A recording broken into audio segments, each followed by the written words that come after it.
Today we're going to set our sights on the stars in the Bible. The Bible is incredibly interconnected with threads that run through it from beginning to end. In this podcast, I will uncover these threads, help you dig deeper into God's truth, and inspire you to live your life with greater confidence and joy. Welcome to Bible Threads with me, Dr. Bruce Becker.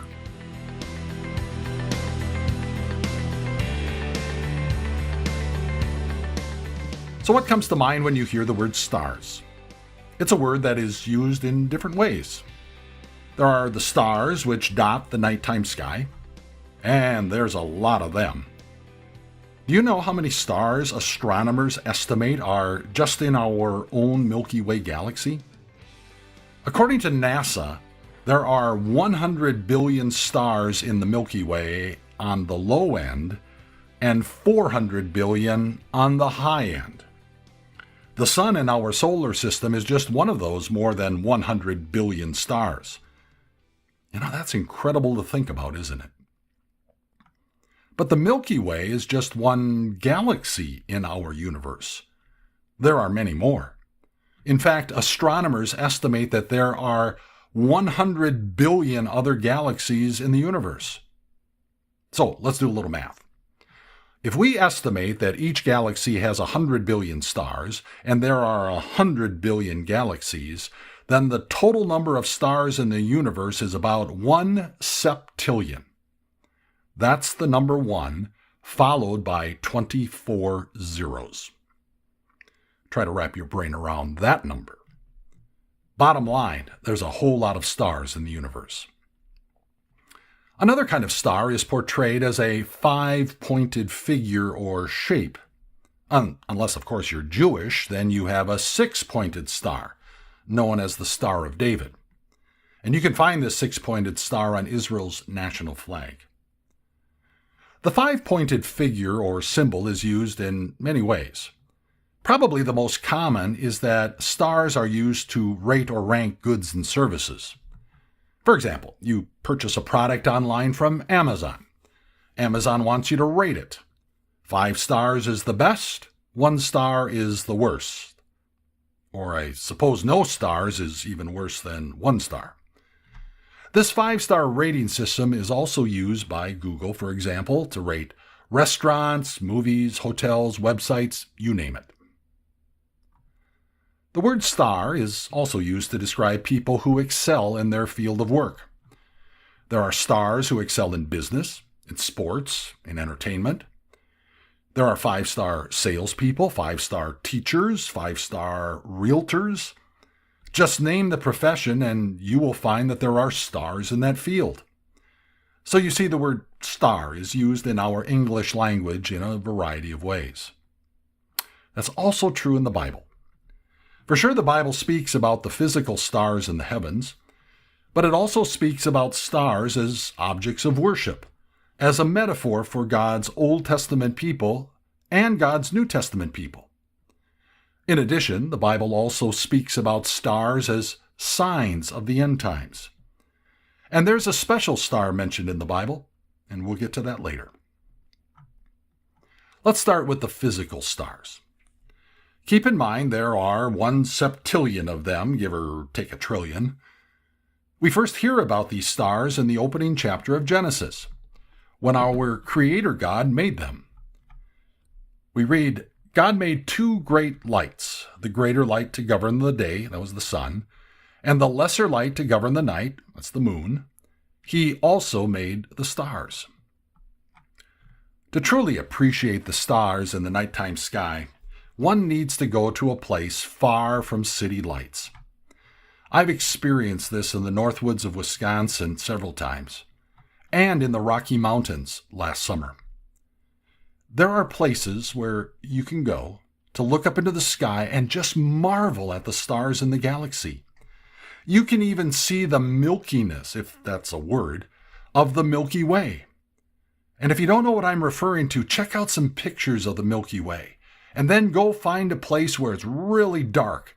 It's an incredible sight to see in person, even without a telescope. There are many references in the Bible to the stars in the heavens, but there are two I'd like to focus on. One is from the book of Job, chapter 9. Now, we don't know exactly when Job lived because there are no references to other people or places or times in the book. Some scholars think that Job lived after the flood, but before Abraham. Other scholars think he lived after Joseph, but before Moses. And still other scholars think that he lived during Moses' lifetime. We really don't know. But I think there are a couple of indicators that suggest Job lived before Abraham walked this earth. One indicator is that Job made sacrifices to God. That suggests he lived before the descendants of Jacob became a nation, when only the priests from the tribe of Levi made sacrifices. Another indicator is that Job and his family lived a long life. Job likely lived more than 180 years. That lifespan is more consistent with an earlier time in the Old Testament. If you pressed me on this, I'd lean toward Job living before Abraham. And I forgot to mention that Abraham lived about 2,000 years before Jesus was born. Anyway, back to chapter 9. Job made a confession about God and his creating activity. Job made reference to 4 different constellations in the galaxy. This is what he said. He, referring to God, is the maker of the Bear and Orion, the Pleiades, and the constellations of the south.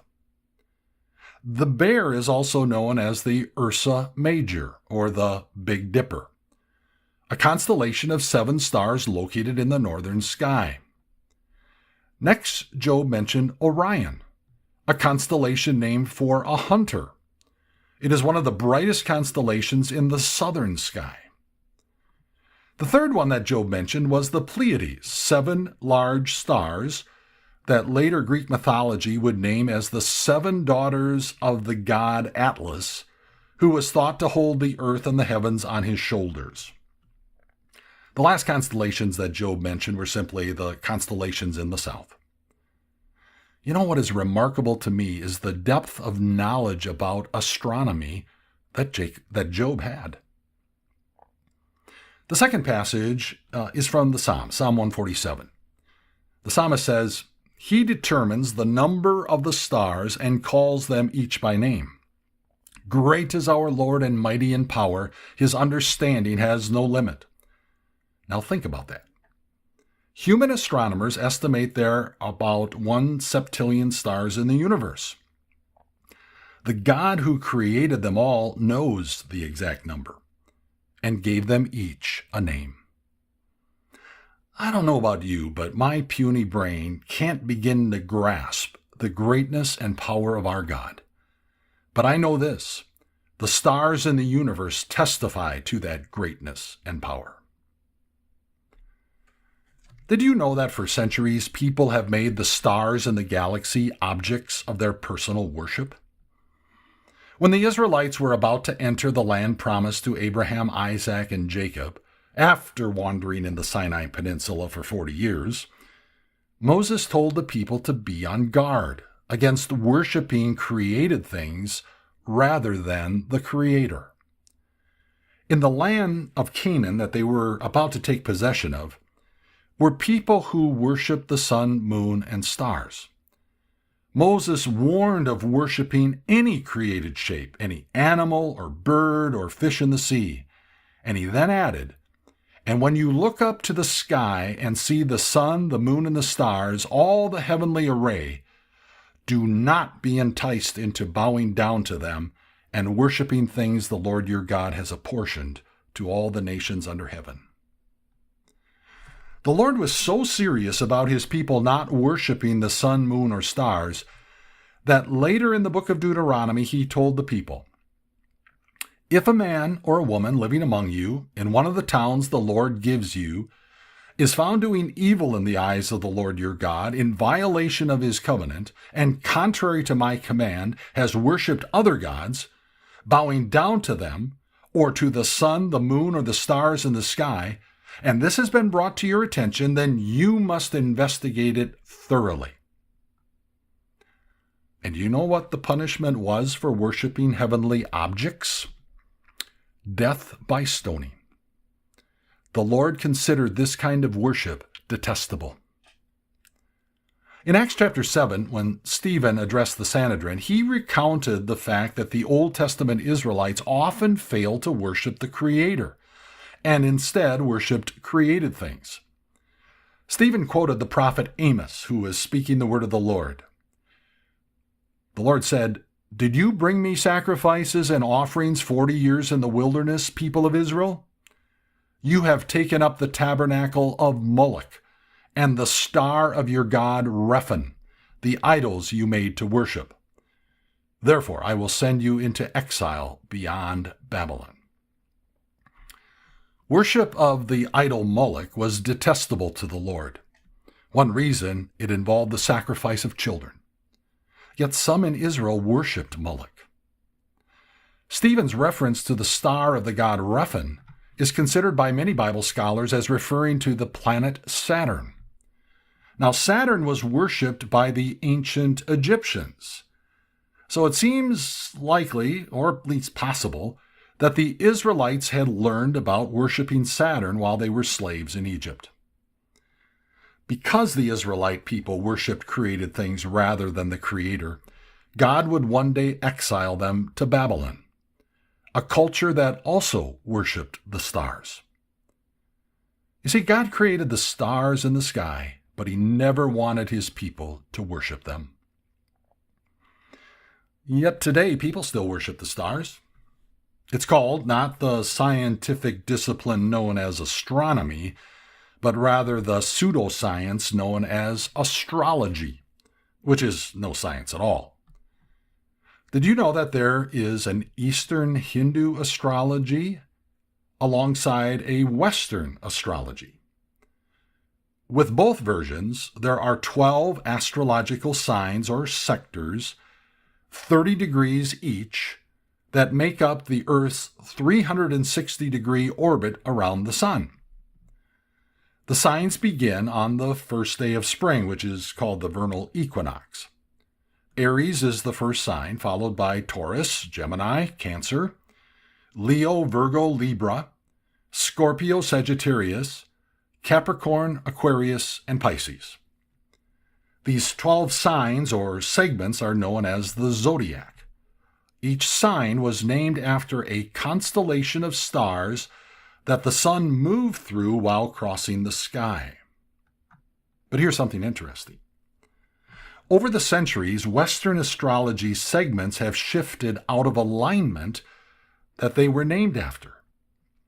This is because of a phenomenon known as axial precession, which is just a fancy term for the gravity-caused slow movement of the Earth's axis.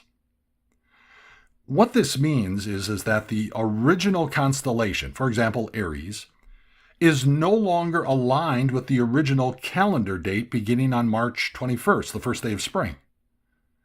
So what I want to know is how confident can people be who put stock in reading their horoscope when the stars don't even align with the day? People today still worship the stars, and I suspect God is not pleased. There's a third way the Bible uses the word stars. It's used as a metaphor for God's Old Testament people. In Genesis chapter 12, we are introduced to Abram, who would later be called Abraham. The Lord came to Abram one day and promised that he, the Lord, would make Abram into a great nation, through whom all peoples on earth would be blessed. By the way, Abram was 75 years old at the time, and he and his wife Sarai, later to be called Sarah, had no children.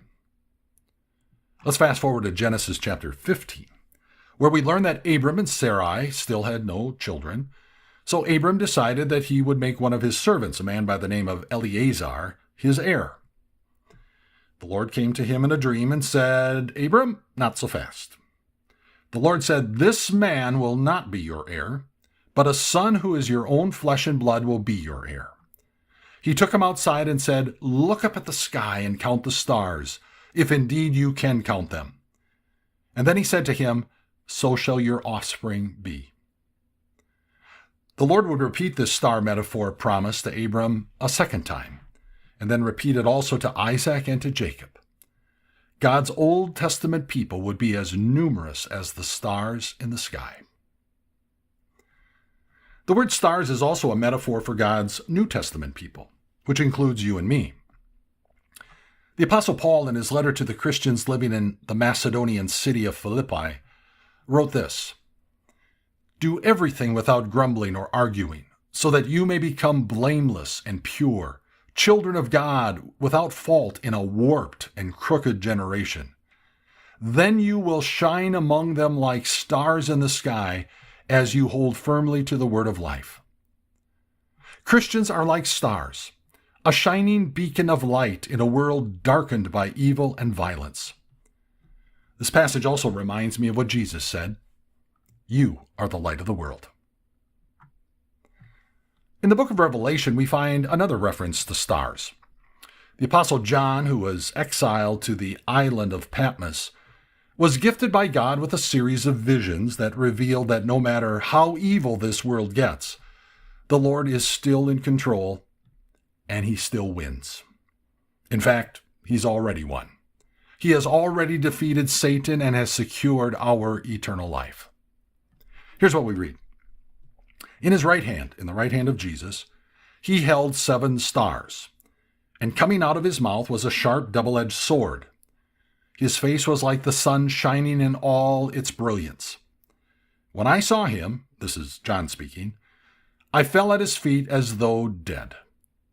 Then he placed his right hand on me and said, do not be afraid. I am the first and the last. I am the living one. I was dead, and now look, I am alive forever and ever.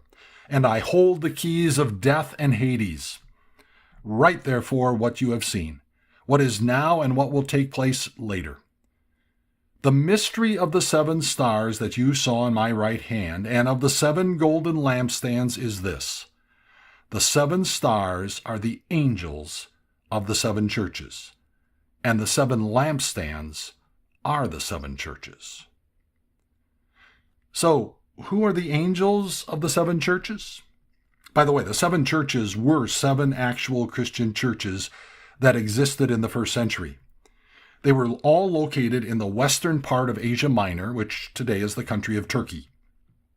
The 7 churches were located in 7 cities: Ephesus, Smyrna, Pergamum, Thyatira, Sardis, Philadelphia, and that's not Pennsylvania, and the last one in Laodicea. Back to the word angel. It means messenger. So who were the messengers that delivered a message in these 7 churches? It is very likely referring to the pastors of these churches.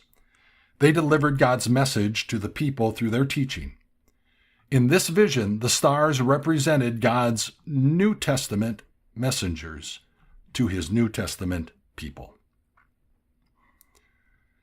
Matthew, Mark, and Luke's Gospels all refer to something happening to the stars in the universe just before the Lord Jesus returns on the last day. This is what Jesus said as recorded by Mark. But in those days following that distress, the sun will be darkened and the moon will not give its light. The stars will fall from the sky and the heavenly bodies will be shaken. At that time, people will see the Son of Man coming in clouds with great power and glory. So, if you ever see stars falling from the sky, get ready. Jesus is about to return. I mentioned at the beginning of this podcast that there is a special star mentioned in the Bible, and it's mentioned twice. One occurrence is in the Old Testament, and the other is in the New. It's a special star called the morning star. So here is the big question for the day. Ready for it? Who is the morning star? Is the morning star Satan, or is the morning star Jesus? The answer to this very important question is yes. Let me explain. The first reference to the morning star as an individual is in Isaiah chapter 14. Isaiah wrote, How you have fallen from heaven, morning star, son of the dawn. You have been cast down to the earth, you who once laid low the nations. Now, I read this from the New International Version. Do you know how the King James Version and the New King James translate it?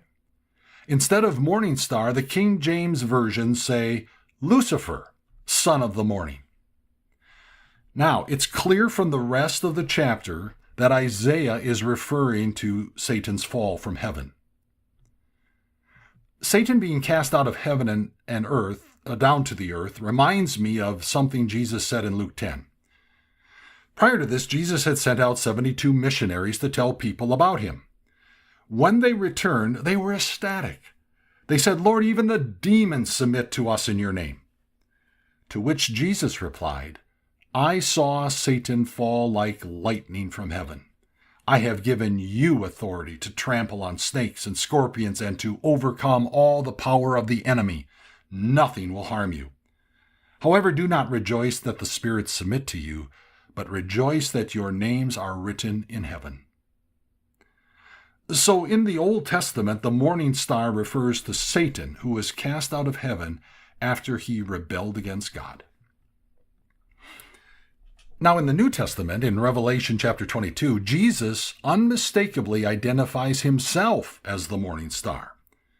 In the last chapter of Revelation, Jesus tells the Apostle John, I, Jesus, have sent my angel, my messenger, to give you this testimony for the churches. I am the root and offspring of David and the bright morning star. So, why are both Jesus and Satan described as the morning star? Why is the same term used to describe both? It's interesting to note that this concept of the morning star is not the only concept that is applied to both Jesus and Satan. For example, in Revelation chapter 5, Jesus is referred to as the Lion of the tribe of Judah. In the Apostle Peter's first letter, he describes Satan as a roaring lion, seeking someone to devour. Both Jesus and Satan are described as having characteristics of a lion, but they're totally different characteristics. Jesus is similar to a lion in that he is the king. He is royal, powerful. Satan is similar to a lion in that he seeks to devour other creatures. Jesus and Satan have very different characteristics compared to a lion. Did you also notice that Jesus didn't just say that he was a morning star? He said he was the bright morning star. The word bright can also mean shining or radiant. The bright morning star is a star that outshines all the others. Jesus as God's Son, the Lord of the universe and creator of all, is the bright morning star. Jesus is the most holy and powerful light in all the universe. Remember how Jesus told his followers, I am the light of the world? One final thought to keep in mind when we talk about the morning star. Satan is a created being. He exists because God created angels. He was an angel before he fell away and rebelled. So while both Jesus and Satan can be described as morning stars, there's no equating Jesus and Satan, not even close. Satan is a created being. Jesus is the creator and the light of the world. Only Jesus' light is bright. Satan may be a morning star, but nothing like the one true bright morning star, Jesus Christ, the light of the world. Stars. They're one of the Bible's storylines. If you have any thoughts or questions about this podcast, please email me at bruce@timeofgrace.org. Thanks for listening. I do want to tell you that I'll be taking some time off this summer from my podcast, but I'll be back. This fall, I'll be starting a new Bible Thread series called By the Numbers. We'll take a look at how different numbers are used in the Bible along with their significance and symbolism. Until then, why don't you check out our other podcasts at Time of Grace? I think you'll appreciate listening to them. God bless.